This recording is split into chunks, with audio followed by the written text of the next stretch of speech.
Aloha guys, this is Bill Ward with StandUpPaddleSurfingMagazine.com. We're reporting to you live from Makaha Beach at the Buffalo Contest. We have with us today Candice Appleby, who is one of the top women stand-up paddlers. And this is one of our first shots at video, guys, so bear with us, but I think it should be pretty fun. Candice is 22. She's originally from California. However, she has lived in Hawaii, I believe, since she was about 17.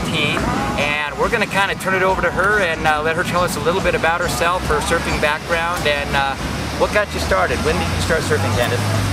I started surfing, actually surfing on a surfboard when I was probably about 8 or 9 years old. When my mom actually pushed me on my first wave. But before that, I was body surfing and surfing on my boogie board and just doing everything in the ocean when you're a little kid. Playing in the tide pools, finding octopus. Right on. Hey, did you say you grew up in Southern California? Did you say you surfed Trestles was one of the first spots you kind of learned at? San Clemente girl. Yeah, I grew up surfing San Onofre and Trestles. I used to hang out at Santa with my family, Dog Patch and Old Man's, and I used to surf uppers all the time with my sister. Oh, right on. Yeah, it was good fun. Certainly fun ways. Yeah. So what brought you to Hawaii, but what did bring you to Hawaii? Well, I came here for, the friendly people, the environment. I attended the University of Hawaii at Manoa, studying tropical plants and soil science. Hopefully to get into agriculture, farming, conservation, something along that route. And I just came here for, a life change and definitely for the waves also. Oh, right on, right on.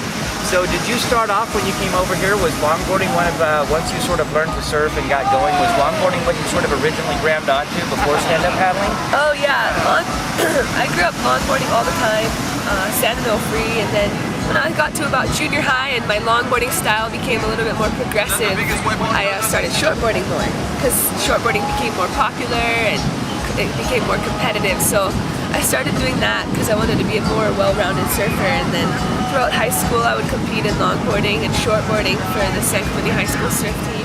Oh, right. We were national champions several years, and I was the captain my senior year, so that was a really great experience. And yeah, I've just been doing everything in the ocean, and I just actually started stand-up paddling last May. We were going to ask you, that's our next question. And so what was your very first time stand-up paddling? Tell us about that. My very first time stand-up paddling was at White Plains, and I borrowed a friend's board. It was probably like an 11-foot board, and it was the windiest day ever.